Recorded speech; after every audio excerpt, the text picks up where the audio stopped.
Bioceramics by A.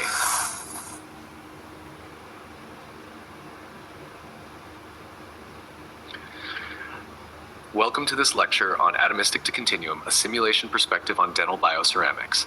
I'm A.S. Bhattacharya from the Department of Metallurgical and Materials Engineering at the Central University of Jharkhand. In this talk, we will explore how different simulation techniques, from quantum scale DFT to macro scale finite element methods, are used to study and improve dental bioceramics. Slide 2, Introduction to Dental Bioceramics. Dental bioceramics such as hydroxyapatite 8 and beta-tricalcium phosphate (BTCP) are central to restorative dentistry due to their bioactivity and compatibility. However, they are also vulnerable to issues like microcrack propagation and mechanical fatigue under chewing forces. This study bridges scales using density functional theory, molecular dynamics, and extended finite element method (EXEP) to provide a holistic understanding of their mechanical behavior. Slide 3, DFT modeling, defects, and energetics. Narration. DFT simulations help us understand how atomic scale defects influence material behavior. For hydroxyapatite, carbonate substitution emerges as the most stable defect configuration. Additionally, surface interactions show that triphosphate groups preferentially adsorb on the ρ01 crystallographic plane. These defects also narrow the electronic band gap, impacting charge distribution and potentially the material's interaction with the biological environment.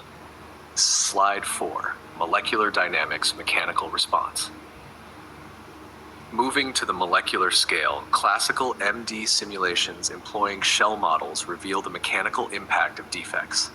We observe a 15% decrease in Young's modulus due to carbonate substitution, indicating a softening of the material. The tensile behavior of the material becomes more nonlinear, particularly in the presence of defects, suggesting greater susceptibility to stress-induced deformation. Slide 5, Table, Mechanical Properties from MD. Narration. This table summarizes the mechanical properties obtained from MD simulations. For pristine H-shape, Young's modulus is 100 GPa, fracture stress is 145 MPa, and Poisson's ratio is 0.27.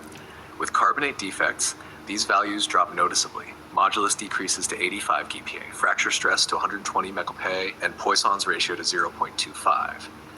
These reductions point to the critical role of defects in compromising mechanical integrity. Slide 6, XFEM modeling, crack propagation.